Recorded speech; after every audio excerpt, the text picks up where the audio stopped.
Pour le plaisir. Tu peux chanter Chanter, pendant- je peux chanter. C'est Marseille, bébé.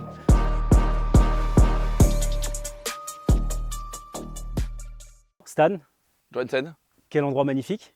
Ouais, bon, ça va s'arranger, hein, ça va pas rester comme ça, hein. Bon, écoute, moi j'aime bien comme ça. Ouais, le tag, on va peut-être le garder, selon le. J'aime beaucoup le tag. Ouais. Et le carrelage selon au-dessus l'audience, selon aussi. l'audience, ouais. Alors Stan, moi je te connais, je t'ai découvert sur les réseaux sociaux. On peut dire que tu es influenceur.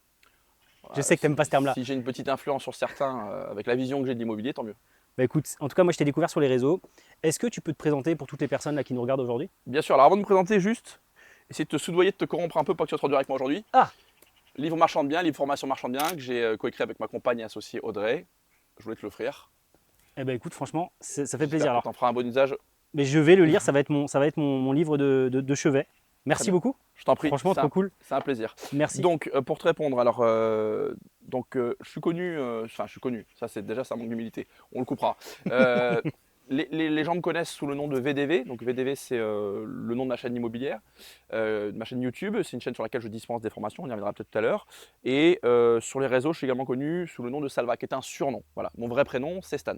C'est Stan ton vrai prénom, parce que moi je m'en sortais Absolument. pas. Stan. Ouais, c'est Stan, Ok. mon vrai prénom. Ouais. Ok, très bien. Donc me présenter, bah écoute, j'ai une quarantaine d'années. Quand on a passé les 40, on dit plus l'âge, hein. Donc j'ai une quarantaine d'années.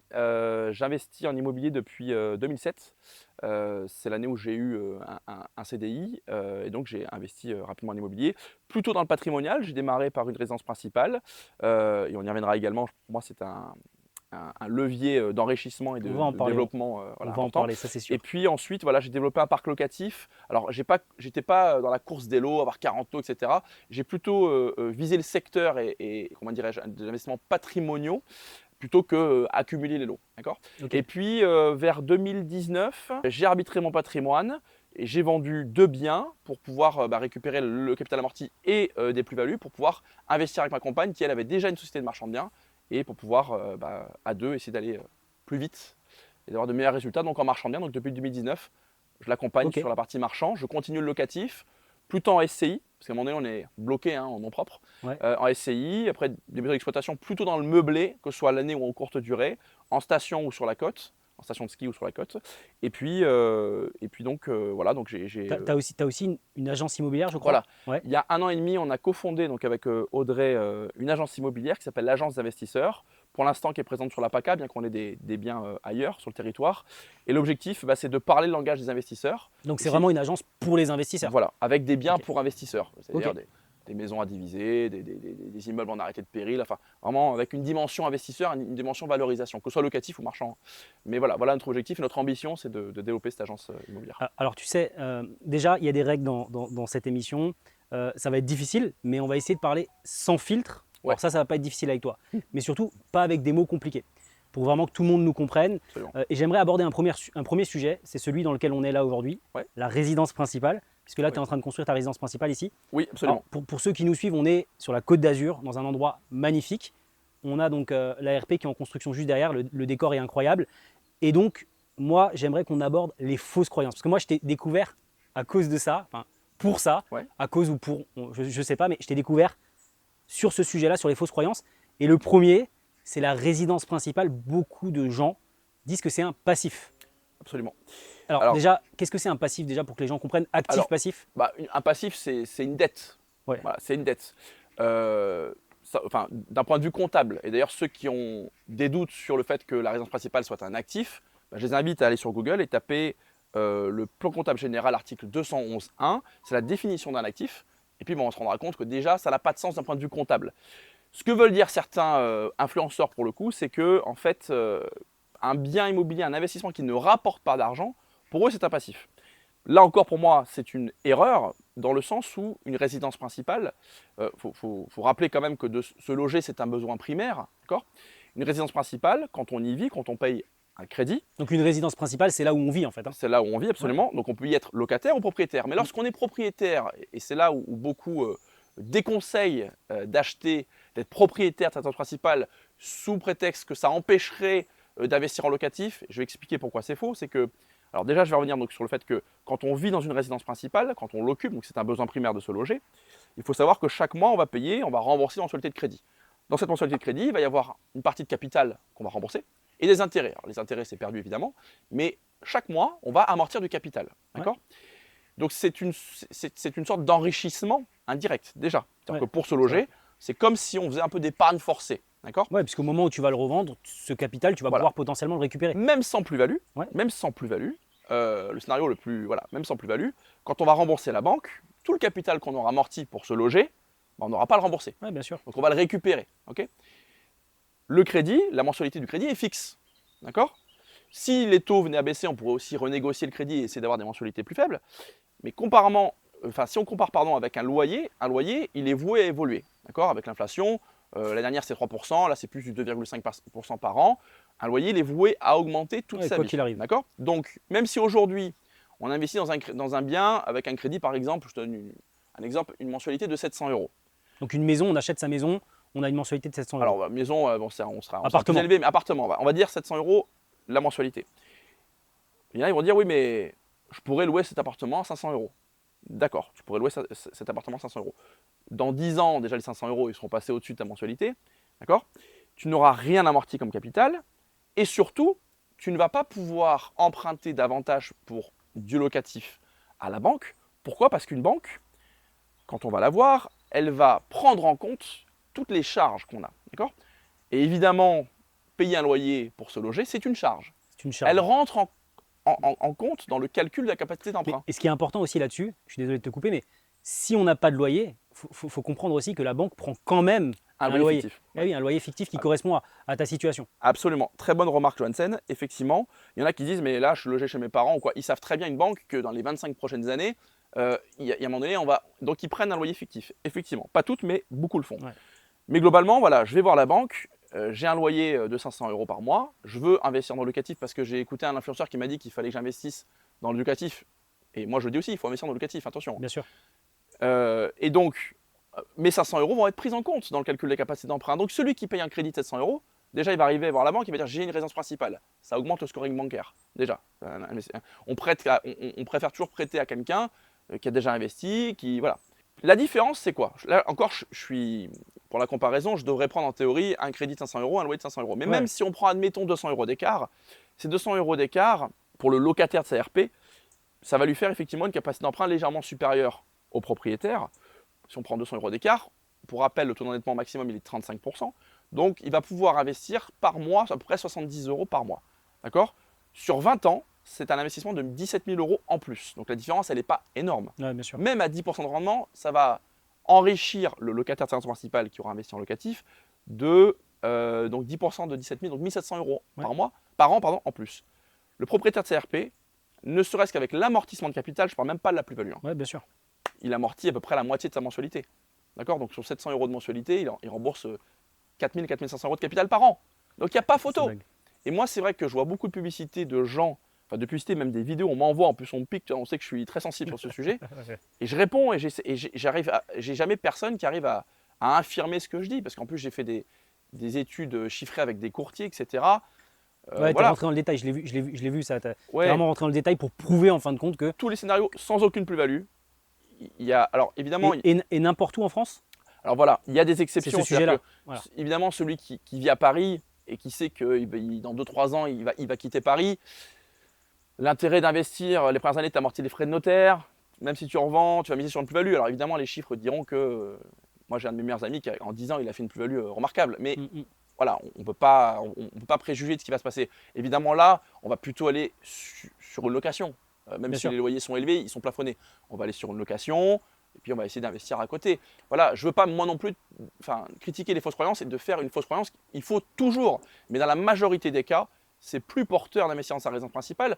Et puis, admettons qu'on aille au bout du crédit, que ce soit cette résidence principale ou un autre projet de résidence principale après, plus tard dans son parcours d'investisseur.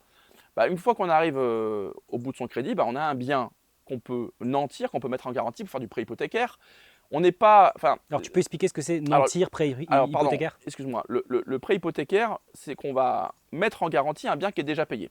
Okay. Et la banque va considérer que ce bien-là peut être pris en garantie à hauteur d'environ 50% de sa valeur vénale, c'est-à-dire de sa valeur, qui va être expertisée. Admettons, tu as une maison, je sais pas moi, dans 25 ans qui a comme valeur vénale 1 million d'euros. La banque va te prêter 500 000 €. Voilà, en prenant en garantie ta maison. Et ça, tu ne peux pas le faire si tu es locataire. Bien sûr. Et de la même façon, ces personnes qui souvent nous vendent de la liberté financière, dans le même temps, ils nous demandent d'être entre guillemets esclaves d'un propriétaire. On lui rembourse son crédit. Alors Ouais, nous, c'est ça. on doit investir, mais par contre, on doit en même temps payer Rembourser les le crédit. investissements des autres. Bon, ça n'a pas vraiment de sens. Et surtout, dans 20-25 ans, si le but c'est d'être rentier, mais c'est d'être locataire toute sa vie et de payer un loyer jusqu'à la fin de ses jours, ça n'a pas de sens non plus. C'est Alors clair. ils vont vous dire, oui, mais vous achèterez votre RFP, votre résidence principale après avoir fait du locatif. Bah, franchement, c'est pas facile. Non, Parce que c'est vrai l'endettement, qu'ils sont compliqués. fait que il y a des personnes, j'en connais, tu dois en connaître aussi, Bien sûr. qui sont bloquées pour acheter ensuite leur résidence principale. Alors moi, ce que j'aime bien dire là-dessus, c'est que en fait, il n'y a pas une stratégie. Non. Et c'est ça qui est important. Et je trouve que, en effet, sur les réseaux sociaux, parce que c'est là que ça se passe, hein, les fausses croyances de ce type-là, c'est qu'il y a des personnes qui vont vous raconter, c'est ça qu'il faut faire, Absolument. et c'est uniquement ce chemin-là. Il Ouais. faut prendre le chemin qui est adapté à ta situation. Absolument. Moi, j'ai commencé aussi par ma résidence principale, donc on est plutôt sur le même sujet, parce que ça a été ton cas aussi. Maintenant, il y a un monde où tu peux aussi commencer en locatif. Moi en tout cas, pour mettre un point final sur ce sujet-là, c'est simplement, regarde ta situation. Si tu es à Paris, en effet, peut-être qu'il va falloir commencer par un locatif. Si tu es au fin fond de la campagne, peut-être qu'il va falloir prendre ta résidence principale. Et c'est aussi ce que la banque va accepter de faire. Parce que la banque, la plupart du temps, va essayer de te diriger vers ta résidence principale Oui, pour ouais, commencer. Ça les Ils ont- sécurise. Ils n'ont pas l'habitude de commencer par des locatifs. Bien sûr. Alors, on parle de fausses croyances et j'aimerais qu'on en aborde plusieurs autres. Donc, une autre fausse croyance, c'est sur l'investissement justement locatif. Oui. Sur l'investissement locatif, on voit énormément de choses sur les réseaux, notamment l'histoire des cash flows. Est-ce que tu peux nous parler de Alors, ce mot? C'est vrai que le cash flow, c'est un mot un petit peu à la mode. En fait, le cash flow, c'est un indicateur de performance. Enfin, c'est censé être un indicateur de performance. Pour moi, ça n'en est pas réellement un. Et en gros, pour ceux qui ne connaissent pas la définition d'un cash flow, c'est un flux de trésorerie. En gros, hein, pour faire simple, c'est la différence entre les recettes et les sorties. Ouais, les Hein, voilà. loyers et puis toutes les charges que tu vas avoir en face, quoi. Et c'est vrai que 2017-2018, on a commencé à avoir une chute des taux immobiliers. Ce qui a permis, avec des durées longues d'emprunt, ça aussi on pourra en parler, d'avoir des mensualités qui étaient basses. Et puis avec l'apparition de nouvelles stratégies d'exploitation type colocation, location courte durée ou immeuble de rapport, on arrivait dans le même temps à avoir des recettes locatives assez importantes. Et donc, on arrivait à avoir ce qu'on appelle du cash flow. Pour petit aparté, moi quand j'ai commencé à investir en 2007, les taux étaient à 5% à peu près. Quand j'étais à l'équilibre, j'étais content. Ouais. Voilà. Alors, ça dépend de l'endroit, en fait. Évidemment, Voilà, ça parce que tu investis quoi? Sur la Côte d'Azur, Voilà, oui. en montagne, on en parlera Oui. tout à l'heure, mais Ouais, ça bien dépend de l'endroit. Ça dépend de l'endroit. Mais ce que je veux dire, c'est que pour moi, le cash flow, cette mode du cash flow, elle est arrivée surtout avec la chute des taux. Ouais, bien sûr. Les durées longues, il y en avait qui empruntaient sur 35 ans avec des taux à 1%. Évidemment, la mensualité était basse. Donc là, on arrive à avoir du cash flow. Et puis, ils nous ont expliqué, donc je dis ils, c'est donc des vendeurs de formation, nous ont expliqué que on n'avait qu'à enchaîner 10 appartements avec un cash flow de 200 euros ou 4 appartements en location courte durée avec un cash flow de 500 euros pour pouvoir devenir rentier. C'est le mot à la mode, indépendant financièrement. Bon, il y aurait beaucoup de choses à dire sur ça, on ne va pas rentrer dans les détails, j'ai fait pas mal d'analyses, etc., de situations de personnes en situation de cash flow positif. Et en réalité, effectivement, ça génère des revenus complémentaires, c'est très bien. Il vaut mieux investir, rechercher du cash flow positif que ne rien faire, évidemment. Mais par contre, à mon sens, il ne faut pas penser qu'on va pouvoir quitter son emploi avec deux locations courte durée ou 2 logements atypiques. Mais en fait, alors, les gens, justement, c'est ce qu'ils vendent. Et le problème de ça, c'est que pour avoir ce fameux cash flow aujourd'hui, il faut aller dans les Vosges. Enfin, ça va être un cash flow papier, en fait. Hein. Oui. Parce que quand tu vas dans les Vosges, tu vas acheter ton immeuble de rapport avec 10 studios. Oui, bien sûr, sur le papier, tu vas faire du cash flow. Sauf qu'en fait, les gens, pour le même prix, peuvent acheter leur studio. Et en fait, dans les Vosges, ces studios-là, tu ne vas pas les louer parce que c'est ça qui se passe aussi. Là, tu vas avoir la vacance locative, tu vas avoir plein de choses encore qui vont t'empêcher de faire ça. Absolument. Le rendement rémunère le risque, c'est-à-dire que plus on a du rendement sur le papier, plus il y a d'investissement personnel, hein, location courte durée, moi j'en fais. Hein. Bien sûr. Même en déléguant, alors déléguer ça coûte, hein. Une conciergerie c'est entre 25 et 30%. Ouais. Et même mentalement, hein, est-ce que la femme de ménage elle est là? Est-ce que la boîte à clé fonctionne? Est-ce que l'interphone qui est réglé pour ouvrir la porte? Parce que beaucoup disent que c'est un business automatisé. C'est pas automatisé, vraiment Non. automatisé. Tu l'as toujours en tête. Tu C'est penses à ton bien. c'est l'entrepreneuriat. Voilà. Je dis pas que c'est pas bien, j'en fais. Mais Bien par sûr. contre, ne pensez pas qu'avec 3 locations courte durée ou 3 love rooms, vous allez devenir rentier. D'ailleurs, toi, tu es encore salarié aujourd'hui sur une partie Oui, de ton absolument. J'ai encore une activité à temps partiel de salarié parce que je considère que vivre avec 1500, 2000 euros de cash flow, pour moi, c'est pas une vie. Après, alors admettons, tu quittes ton emploi, tu as 2000 euros. Tu vas à la banque. Tu n'as pas des rentes. Hein. Les Ouais. rentes, c'est différent. Les rentes, ce sont des vrais revenus d'un capital, mais ce n'est pas un cash flow, ce n'est pas un flux Ouais. de trésorerie. Bien sûr. On va à la banque, on dit bah, bonjour, j'ai du cash flow. Alors, déjà, les banques, location courte durée, les chiffres, ils n'aiment pas. Hein. Ouais. Quand tu vas emprunter, que tu leur dis regardez, non, je veux les chiffres en location meublée à l'année, et ensuite j'enlève 30%. C'est important de le dire, ça, et parce là, que je prends. on ne peut pas venir avec les chiffres de la courte durée Non, à la banque. les banques, Ou alors ils veulent quoi? Ils veulent une moyenne sur 3 ans. ils Quand- aiment bien. quand Alors, ils vont prendre les track records d'une conciergerie, etc. Ils vont prendre ça en compte, mais non, enfin, je connais pas toutes les banques.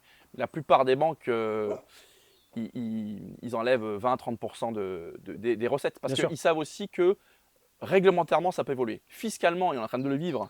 Tous les jours, il y a des amendements qui évoluent. Mais bon, là, on parle de la reprise d'amortissement dans le calcul de la plus-value pour la location courte durée. Il y a les cotisations sociales quand on dépasse 23 000 euros. Il y a la réglementation qui Ouais, peut il y a énormément changer. de On peut choses. être limité à 1, on peut carrément être interdit de faire la location courte durée ou faire de la compensation. Enfin, donc, les banques, ils veulent de la sécurité. Eux, c'est du risque. Hein, ils analysent du risque. Donc, Et il y a une autre chose sur les cash flows, c'est l'impôt, la fiscalité. voilà.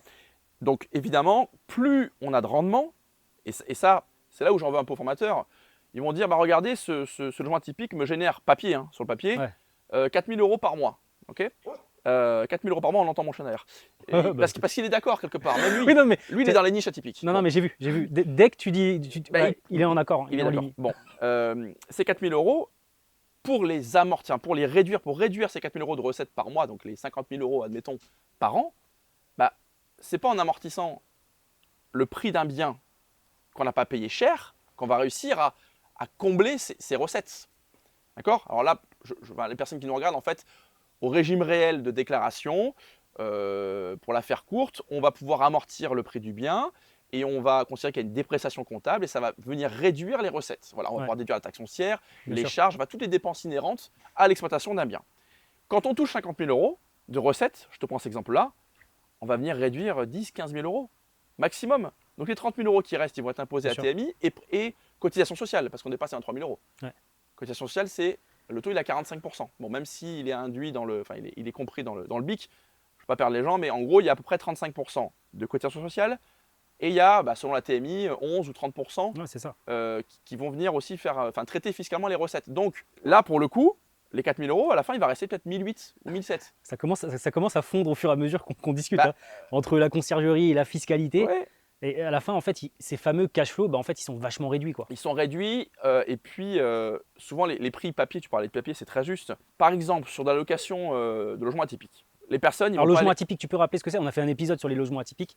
Dans Orca, tu peux rappeler ce que Alors, c'est? logement atypique, en fait, moi, je ne fais pas de logement atypique, hein, mais on va créer une expérience de voyage hein, et on va faire gonfler un petit peu les prix parce que, par exemple, on va faire une love room pour accueillir des couples et pour mettre, je ne sais pas faire de dessin, mais pour mettre à leur disposition. Ouais, ils vont jouer au Monopoly le soir. Voilà, ils vont faire du Monopoly, du Scrabble. Bon. C'est Non, ça. non, mais Mais on en a parlé d'ailleurs, on en a parlé dans le premier épisode. N'hésitez pas à aller voir le premier épisode, parce qu'on en parle tout le long de l'épisode.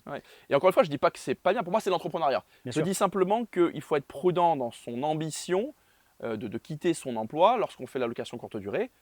Puisque, sur les logements atypiques en tout cas, il faut bien comprendre une chose, c'est que les personnes qui vont vivre une expérience ou une jungle room ou donc une love room, ils ne vont pas y aller une semaine. Ils vont y aller une nuit. Généralement, Bien ils ne sûr. vont pas y aller en semaine. Ils vont y aller le week-end. C'est ça. Et puis, les gens qui font la location courte durée le savent, le coût, les dépenses qu'on a, souvent, c'est le ménage. Et Le plus ménage- plus tu loues souvent, du coup, plus tu as de ménage. Et C'est ça. oui, moi je préfère, et ce qui est bien quand j'invite en station, les personnes viennent une semaine, C'est j'ai clair. mon ménage à 50 euros Ah ouais, non, une mais semaine. Par contre, si j'ai 7 nuits d'affilée, Mm. j'aurai les mêmes recettes, quasiment, allez, un peu plus. ouais, tu vas avoir un peu Un plus. peu plus. Par mais- contre, en frais de ménage, je vais avoir 7 fois 50. Donc, C'est ça, et puis les copros, enfin une love room, ça fait du bruit, il y a les Bien sûr. jacuzzi, selon les expériences que tu vas faire. Ouais. Maintenant, en fait, ce qu'il y a, c'est que je pense pas qu'il faut dire aux gens de ne pas le faire, d'ailleurs, c'est Non. pas ce que tu dis, mais c'est pas ce que je dis. il faut juste se dire que c'est un business. C'est un business, et un business, eh ben, on peut avoir de la concurrence. La love room, peut-être qu'elle va marcher aujourd'hui, mais du coup, quelqu'un a vu que tu as fait une love room, il y a d'autres personnes qui vont aussi faire une love Ouais, room, pour en faire une à côté. ton chiffre va baisser, voilà, donc c'est tout ça qu'il faut prendre en Ouais. compte. Et en effet, tu remplaces pas ton salaire. Absolument. Mais encore une fois, il vaut mieux gagner 300-400 euros de cash flow par mois que zéro, évidemment. ça. C'est juste dans l'attente. Tous les deux, on est passionnés d'IMO. Moi, je fais des formations gratuites. C'est parce que je crois en l'immobilier. Bien sûr. Mais par contre, vu que je ne vends pas de formation, je peux me permettre de ne pas vendre de rêve. Même s'il faut toujours être ambitieux, toujours avoir un peu de rêve. Mais ce que je veux dire, c'est que je trouverais ça dommage de voir des jeunes investisseurs quitter leur emploi Ouais, et puis dès qu'ils ont 1 500 euros de recettes par mois c'est clair. pour vivre de leur cash flow, en sachant qu'encore une fois, quand on va à la banque, bonjour, je touche du cash flow, il n'y a pas de case rentier à cash flow. On y va avec 5 biens payés, où on peut faire du prêt hypothécaire, comme je disais tout à l'heure, et des vraies rentes. Oui, on peut continuer à investir. Ça existe, le vrai rentier. Bien sûr. Ce statut existe. Ouais, bien sûr. Mais ce n'est pas au bout de 6 mois avec du cash flow qu'on va aller voir une banque et dire bah, Donc justement, prêtez-moi de l'argent. Mais non, monsieur, vous avez quoi? Vous C'est ça. n'avez pas de revenus, vous avez du cash flow, c'est des flux de trésorerie qui sont voués à évoluer. Donc, c'est des compléments de revenus. En complément, très bien. Et profitez-en pour générer ces compléments, pour générer d'autres compléments de revenus et puis développer un business ou réduire votre emploi C'est clair. pour vous occuper de vos enfants. au fur et à Bien mesure, sûr. et peut-être à un moment accéder à Oui. un business qui va entièrement pouvoir tourner comme ça. Absolument, Mais à absolument. ce moment-là, il faut accepter aussi que tu vas peut-être plus pouvoir réemprunter, etc. etc. Voilà. Et ça prend du temps, Ça prend du temps. et ça prend de l'argent, et ça prend du risque. Enfin, ça prend pas du risque, mais on prend des risques en fait Bien sûr. quand on fait ça. Bien Il sûr. faut vraiment l'avoir en tête. En fait, moi, ce qui m'ennuie parfois, c'est que l'immobilier, c'est un levier d'investissement et d'enrichissement plutôt moyen-long terme. Et Ouais. on a voulu faire croire que l'immobilier, c'était tout de suite. Ouais, c'est ça. Tout de suite. On peut avoir des résultats, oui, mais tout de suite, rentier, indépendance financière, Morito, Lamborghini. Non, Ouais, si on c'est veut ça, on va faire de la crypto, on va faire du trading. Si on veut, on va dire, mais il y a plus de risques aussi. Mais Ouais, non, mais c'est si ça. on veut du résultat tout de suite, je ne pense pas qu'il faille s'orienter vers l'immobilier. Ouais, on peut aussi aller dans un casino, mettre noir ou rouge et voir ce que ça donne. Le sujet, c'est toujours pareil, l'effort, le risque et ce qu'on veut en fin de compte faire. Et je suis très content de t'accueillir parce que peu de gens parlent de l'immobilier simple, patrimonial, celui que monsieur et madame tout le monde peut faire sans prendre trop de risques. Et d'ailleurs, il y a encore une autre façon de faire de l'immobilier, et tu en fais aussi de cette manière-là, c'est l'achat-revente. Voilà, alors l'achat-revente, effectivement, c'est bien qu'on en parle parce qu'il y a un petit peu un effet de mode. Ouais. Il y a le durcissement des conditions qui encadrent le locatif. Donc, beaucoup disent non, mais c'est pas grave, on peut faire. De toute façon, l'achat-revente, c'est super. Ah, Évidemment, j'ai vu des vidéos sur les réseaux. Ah, moi, j'ai- C'est la révolution, Ah, oui, c'est oui. incroyable, la Ouais. meilleure méthode. Ouais. On va pas dire de nom Non, non, aujourd'hui, non, ouais. mais voilà, c'est incroyable. Tu peux Non, nous parler mais- de l'achat-revente? Alors, l'achat-revente, évidemment, c'est un moyen d'enrichissement. Par contre, il y a beaucoup de choses à dire. Déjà, l'achat-revente, à mon sens, c'est une activité commerciale qui est encadrée et qu'on va, comment dirais-je, effectuer dans une société commerciale, parce que c'est une activité commerciale, SARL, peu importe, seul ou associé, bref. Et on va donc acheter, valoriser un bien. Il y a énormément de moyens de valoriser. D'ailleurs, j'invite les personnes à regarder ce livre, on en parle. Ça vous évitera de payer une formation de 1 500 €. D'ailleurs, j'ai été plagié par un formateur. Bon, bref. Donc, On va en parler de ça tout à l'heure parce que Ouais. on va après aborder le sujet des ventes de formation. formation. Je veux en parler avec toi. Donc Bon. on va en parler. très Garde bien, ça pour je tout à connais un l'heure. peu le sujet. Bon, bref, pour revenir sur l'achat-revente, c'est un levier effectivement d'enrichissement. Alors là, je t'ai évoqué l'activité commerciale, mais juste avant, même quand on fait du locatif, quand on arbitre son patrimoine, pardon, on revend. Donc il y aura eu achat, exploitation, revente. C'est à ce moment-là souvent que, notamment quand on investit dans des secteurs patrimoniaux, recherchés, tendus, qu'on va aussi générer de l'enrichissement. D'accord? Donc ça, Bien sûr. c'est bien d'en parler. L'arbitrage, la revente génère des profits et ensuite on va réinvestir dans un projet locatif plus important, etc. Ça, c'est très bien. Et l'achat-revente, sinon immédiat, on va dire, achat, valorisation, revente, c'est une activité commerciale. C'est un petit peu dévoyé en ce moment par certains alors maintenant, ça va peut-être changer avec les on va amendements. en parler aussi de ça. Voilà, beaucoup vendent l'achat-revente de résidence principale, Ouais, c'est ça. Alors- Parce que tu es exonéré de exonéré de taxes. taxation sur la plus-value. Voilà, c'est ça. Évidemment, c'est un levier qui permet de se lancer, comment dirais-je, de générer de l'argent, de la trésorerie, pour après, pourquoi pas, se lancer en marchand. Toutefois, ce n'est pas du marchand de biens. L'achat-revente de résidence principale n'est pas une activité de marchand de biens, c'est Non. même du marchand de biens déguisé, et c'est un petit peu parfois considéré comme une concurrence déloyale. Bien sûr. Parce que, je te donne un exemple, demain je veux acheter une maison en tant que marchand de biens. Je suis en concurrence avec… Le couple qui veut acheter sa résidence voilà. principale. Et puis les vendeurs, l'image du marchand de biens, elle n'est pas toujours très bonne. C'est ça. Il se dit, bon, j'ai deux choix. J'ai cette famille qui veut faire grandir ses enfants et vivre dans cette maison, une maison qui me tient à cœur, c'est celle que j'ai héritée de mes parents, j'ai grandi dedans, etc. Et puis j'ai ce marchand de biens de l'autre côté qui va la raser, qui va diviser en trois et la revendre spéculateur pour gagner l'oseille. Bon, Ouais, c'est moins sexy. voilà. Et à côté de ça, quand on apprend, nous, en tant que marchand, que la personne qui s'est présentée pour faire cette résidence principale, en fait, il a fait la même chose que nous, mais en nom propre, sans payer d'assurance, de fiscalité, la TVA, etc. Bon, chacun fait ce qu'il veut, c'est pas grave, hein, on manque pas d'affaires, hein, on manque pas.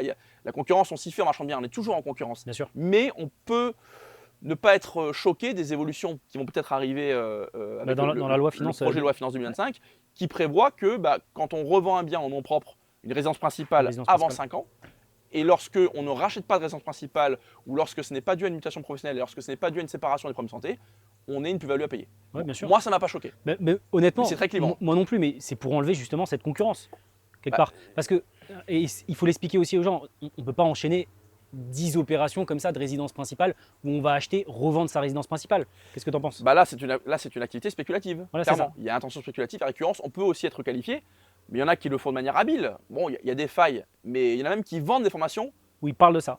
ils vendent des formations pour faire de l'achat-revente de résidence principale. Ce qui est déjà, en termes de légalité, bon, discutable.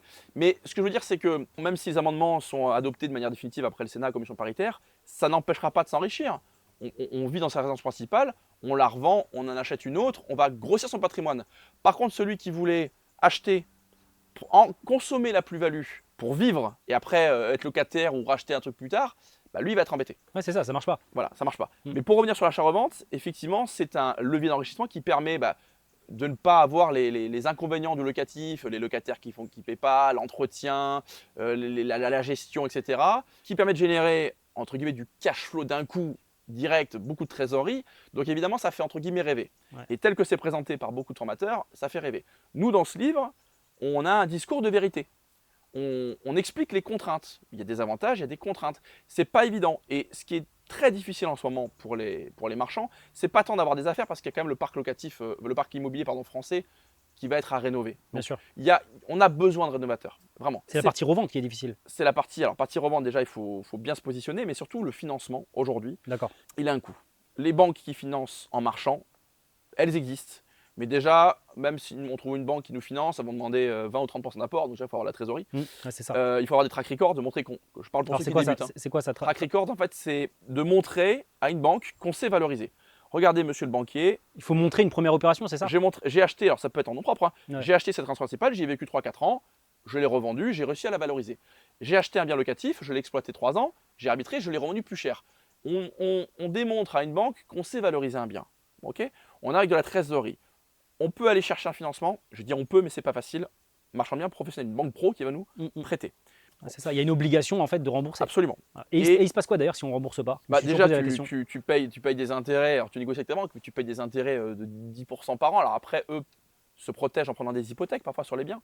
De la même façon, et on pourrait en parler aussi parce qu'il y a beaucoup de marchands qui s'orientent vers ça, notamment des débutants. Et même nous, hein, on fait beaucoup de crowdfunding. Crowdfunding, en fait, c'est du financement alternatif. Une société de crowdfunding va lever auprès d'investisseurs privés de l'argent, ils vont les rémunérer entre 10 et 11%. Nous, ça va nous coûter 16 ou 17. Et puis, ils vont se rémunérer avec la marge. Bon. Eux, ils vont avoir une analyse de votre projet. Ils vont vraiment regarder le projet. Pas trop notre situation, enfin, un petit peu quand même, mais surtout, ils vont analyser le projet. C'est le projet là qui si le projet, on arrive à démontrer qu'après les frais de financement, qu'après les imprévus, qu'après la rénovation, etc., on arrive à avoir 20-25% de marge brute, ils vont nous financer. Alors, marge brute, pour expliquer? Marge brute, c'est la marge avant, la déduction des intérêts, des frais de portage, donc des intérêts d'emprunt, la fiscalité, l'éventuel TVA. Donc la dimension financement, c'est vraiment important parce que donc aujourd'hui, cette activité, elle est vulgarisée par beaucoup de formateurs qui disent regardez, vous prenez du crowdfunding, puis vous arrivez à faire financer votre opération, c'est facile, tous les débutants peuvent le faire. Moi, je conseille toujours de commencer par du locatif, déjà de faire de l'immobilier avant. Oui, ça aidera. Celui qui a fait un immeuble en locatif, il aura déjà eu un peu plus de connaissances et d'appétence au risque que quelqu'un qui a fait une love room et qui se lance dans le marchand de biens. Bien sûr. Bon, le financement, je reviens encore sur ce point-là parce que pour moi c'est vraiment majeur et fondamental. Quand on emprunte à 15%, il faut quand même être certain qu'on va revendre rapidement. Parce que plus on attend, plus ça coûte. Non, mais c'est ça. On peut rapidement arriver vers une opération blanche. Voilà. Donc évidemment, on en fait, je dis on parce que je suis associé donc à ma compagne, et d'ailleurs c'est plutôt elle qui s'occupe de l'opérationnel. Mais voilà, un exemple. Un appartement à Cannes, secteur patrimonial, on va dire Croisette ou Palm Beach, recherché, on va aller acheter un bien, admettons, à 1 million. Okay, je te donne un exemple. Déjà, ce bien-là, pour le revendre, allez, je te dis 1,5 million par exemple, il faut que tu fasses une très belle rénovation. Il faut que tu crées de l'émotion. Tu ne peux pas le vendre sur plan, enfin, c'est plus compliqué. Tu vois, c'est compliqué. Donc, tu vas faire une belle rénovation, tu vas le meubler, tu vas faire du clé en main pour tenter de le revendre à 1,5 million. Les gens vont dire waouh, 500 000 euros de plus-value. Si j'étais formateur, je dirais regardez, 500 000. 500 000. Ok. Là, justement, qu'est-ce million. qu'on paye? Là, On paye quoi? On paye les 150 000 euros par an, 15% de l'emprunt d'1 million. Ah ouais. On paye 15% de frais de portage annuels. Si Ah on oui, donc dépasse, Purée. on dépasse, d'accord? Ta rénovation, tu es sur un 70 mètres carrés, une belle rénovation, tu vas te payer 150 000 euros aussi. Ouais, c'est ça, bien sûr. Si tu fais du beau, Donc, 2 000 euros du mètre, on est hein? déjà à 300. T'es déjà à 300. Je te parle pas des autres frais. Bon. 1,3 million, tu revends 1,5 million, tu as gagné 200 000 euros. 200 000 euros en société. D'accord? Bon, là, tu vas être exonéré de TVA en théorie parce que tu n'auras pas fait du structurel, mais 200 000 euros, tu as ton IS. Après, tu passes beaucoup de charges, c'est l'objectif hein, quand tu es un marchand, c'est de passer des charges en société, mais tu vas gagner l'argent, évidemment. Et si tu en fais 2-3 à l'année, c'est très bien. Mais c'est 2-3 à gérer, etc. C'est beaucoup de stress, etc. Ça n'est pas facile. Mais tu sais que moi, j'ai cette ambition de devenir marchand de biens. Et j'ai essayé de faire un premier projet là, de marchand de biens. Moi, j'ai pas honte de le dire, hein, je me suis raté. Puisque la banque demande, ce que tu dis là, d'avoir une première opération pour montrer. Et donc, j'ai mis le bien en vente. J'ai rénové. J'ai rénové différemment que pour du locatif, pour créer l'émotion, etc. Tout ce que tu m'as dit. Et je me suis rendu compte qu'en fait, bah oui, en fait, la marge, au fur et à mesure, elle fond. Et en fait, tu arrives au bout du truc, parce qu'après, il y a aussi la négo de l'acheteur. Toi, tu penses vendre à un prix, mais Ouais, il faut que l'acheteur bien sûr.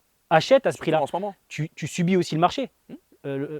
Si d'un coup, on se retrouve dans la situation qu'on a été là, Ouais. pour ceux qui ont acheté juste avant le début de la crise immobilière, là, Ouais. et qui devaient revendre un an après, Ouais. il faut réussir à revendre au bon prix. Bien Et sûr. moi, je me suis retrouvé dans cette situation et je me suis rendu compte que louer un bien et vendre un bien, c'est vraiment deux choses différentes. Bien sûr. Louer un bien aujourd'hui, en fait, à Cannes, pour reprendre ton exemple, j'ai des biens à Cannes. Donc moi, je connais très bien le marché immobilier locatif à Cannes. Louer un bien, tu mets une annonce, tu as 700 appels, Absolument. c'est toi le patron. Jusqu'au moment où il rentre, après c'est lui le patron, Ouais, ouais. le locataire. Ouais, bien Mais sûr. avant, c'est toi le patron.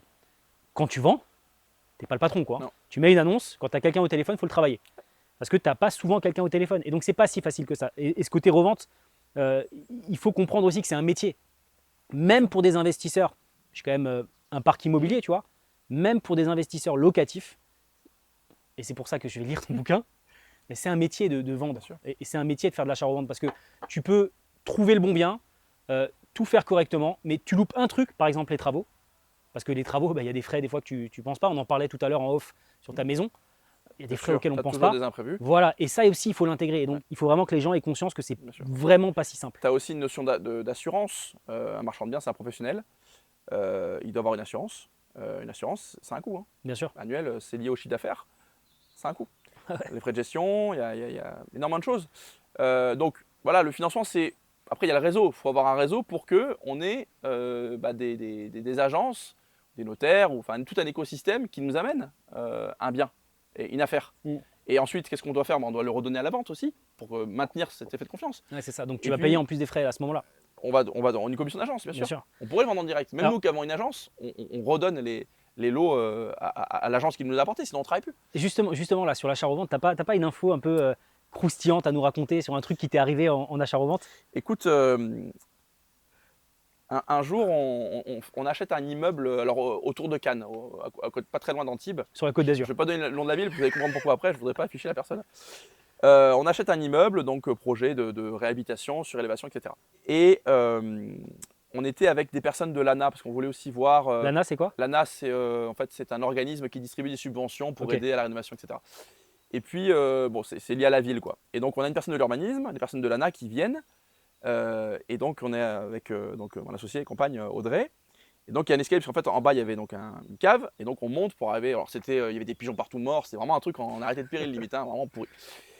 On monte, et puis dans le mur, on voit une sorte de trou, comme ça. On a un peu la main, comme ça, avec la lampe torche. Et puis, on ressort un petit sachet. Ouais. Avec, on l'a appris après, de la poudre. Hein, on n'a pas goûté, on ne sait pas ce qu'il y avait dedans. Et il devait y avoir 5-10 grammes, quoi. Parce qu'en fait, vu que c'était un… Tu l'as pesé? Bah, j'ai pris la balance, pas pour le revendre après. Non, mais alors, pour l'anecdote, donc la personne de l'urbanisme, on a dit qu'est-ce qu'on fait, on appelle la police et tout. Il dit non, c'est bon, je m'en occupe. C'est bon, je m'en occupe. Bon, c'est pour je ça l'ai que plus revu après, mais il a changé de 4x4 10 jours après. Je sais pas ce qui s'est passé. Mais non, et en fait, on a appris parce que, bon, c'est anecdotique, mais en fait, c'était un ancien squat. Nous, on l'avait acheté au domaine public, en fait. Ah oui, d'accord. Le domaine public qui le vendait, on l'avait pas acheté cher d'ailleurs. Et donc, au final, après, on l'a revendu sans faire les travaux, etc. On avait fait une belle affaire à l'achat, bref. Mais du coup, l'anecdote, c'est qu'on ne sait pas du tout ce qu'il est devenu du sachet, mais on a découvert ça. On aurait préféré, je te cache pas, découvrir des lingots d'or, hein, parce que ça, on voit dans les journaux souvent. Non, pour l'instant, Donc tu t'es pas lancé dans le trafic? je me suis pas lancé dans le trafic. Non. Comme ça, je peux publier Tu peux le publier. Je peux publier. C'est bon, je suis clean.